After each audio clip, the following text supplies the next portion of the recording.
ஒரு நாவு போதாதே, நீர் செய்ததை சொல்ல இந்த ஆயுள் போதாதே.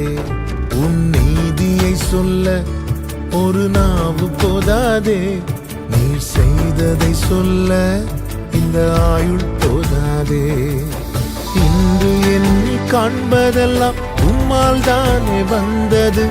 இயேசு கிறிஸ்துவின் இனிய நாமத்தினாலே உங்களுக்கு என் அன்பின் வாழ்த்துக்கள். இந்த நல்ல நாளை காண செய்த தேவனுக்கு ஸ்தோத்திரம் உண்டாவதாக. கர்த்தர் உங்களை ஆசீர்வதித்து பாதுகாத்து நடத்துவாராக. யாக்கோபு எழுதின நிருபம் 4வது அதிகாரம் 8வது வசனம். தேவனிடத்தில் சேருங்கள், அப்பொழுது அவர் உங்களிடத்தில் சேருவார். பாவிகளே, உங்கள் கைகளை சுத்திகரியுங்கள். இருமனமுள்ளவர்களே, உங்கள் இருதயங்களை பரிசுத்தப்படுத்துங்கள். கர்த்தருடைய பரிசுத்த நாமத்திற்கு மகிமை உண்டாவதாக. தேவனிடத்தில் சேருங்கள், அப்பொழுது அவர் உங்களிடத்தில் சேருவார். தேவனிடத்தில் சேரும்படியான பாக்கியத்தை தான் இயேசு கிறிஸ்து கல்வாரி சிலுவையிலே தம்முடைய மாம்சமாகிய திரையை கிழிக்க ஒப்பு கொடுத்து உண்டாக்கி இருக்கிறார். யார் வேண்டுமானாலும் இயேசுவினிடத்தில் வரலாம். எப்பேற்பட்ட பாவியும் இயேசுவினிடத்திலே வரலாம். ஒருவன் மனம் திரும்பி தன் பாவங்களை விட்டு இயேசுவினிடத்தில் சேருவான் என்றால் கர்த்தர் அவனிடத்திலே சேருவதற்கு ஆயத்தமாயிருக்கிறார். கர்த்தர் என் பட்சத்தில் இருக்கும்போது யார் விரோதமாய் எழும்ப முடியும்? யார் குற்றப்படுத்த முடியும்? கர்த்தர் நம் பட்சத்தில் இல்லை என்றால் நம்மை குற்றப்படுத்துகிற ஒருவன் இருக்கிறான். அவன்தான் பிசாசானவன். சகரியா 3வது அதிகாரத்திலே சொல்லப்பட்டிருக்கிறது, சிங்காசனத்தில் வீற்றிருக்கிறவருக்கு முன்பதாக யோசுவா என்கிற பிரதான ஆசாரியன் நிற்க அவன் பக்கத்திலே அவனை குற்றப்படுத்துவதற்காக சாத்தான் வந்து நின்றான் என்று. பிரியமான கர்த்தருடைய பிள்ளைகளே, என் பக்கத்தில் கர்த்தர் இல்லை என்றால் பிசாசானவன் என்னை குற்றப்படுத்துவது அவனுக்கு மிகவும் எளிதாயிருக்கும்.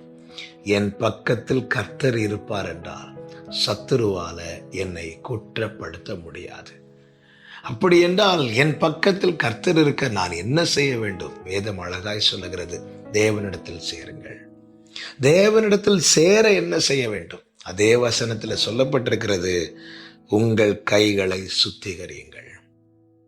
என்ன கைகளை சுத்திகரியுங்கள் என்றால், தேவனுக்கு பிரியமில்லாத செயல்கள் உங்கள் வாழ்க்கையில் இருக்குமானால் அதை விட்டு விடுங்கள்.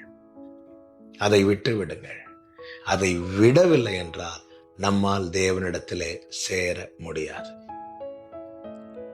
என்னை பின்பற்றி வா என்று பேதுருவை பார்த்து இயேசு அழைக்கும் போது பேதுரு என்ன செய்தான் தெரியுமா? வலையையும் படகையும் விட்டு விட்டு வந்தான். ஏனென்றால் அதுதான் அவனுடைய செயலாயிருந்தது.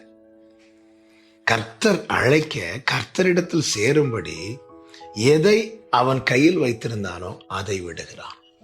அதே போலதான் தேவனிடத்தில் சேரும்படியாக, தேவனிடத்தில் எந்த காரியம் என்னை சேர விடாது இருக்கிறது, அந்த கிரியை நம்மில் இருக்குமானால் அதை உடனே அப்புறப்படுத்த வேண்டும். அதை தான் வேதம் சொல்லுகிறது, கைகளை சுத்திகரியுங்கள். இருமனம் உள்ளவர்களே, உங்கள் இருதயத்தை பரிசுத்தமாக்குங்கள் என்று சொல்லப்பட்டிருக்கிறது. அந்த 2 மனம் அது மிகவும் ஆபத்தானது. இஸ்ரவேல் ஜனங்களை பார்த்து எலியா கேட்டானே, எந்த மட்டும் 2 நினைவுகளால் குந்தி குந்தி நடப்பீர்கள்? கர்த்தர் தெய்வமானால் அவரை பின்பற்றுங்கள், பாகால் தெய்வமானால் அவனை பின்பற்றுங்கள். இதற்கு அவர்கள் ஒரு பிரதியுத்தரம் சொல்லாமல் இருந்தார்களாம். அவங்களால ஒரு பதில் சொல்ல முடியாது, ஒரு டெசிஷன் எடுக்க முடியாது.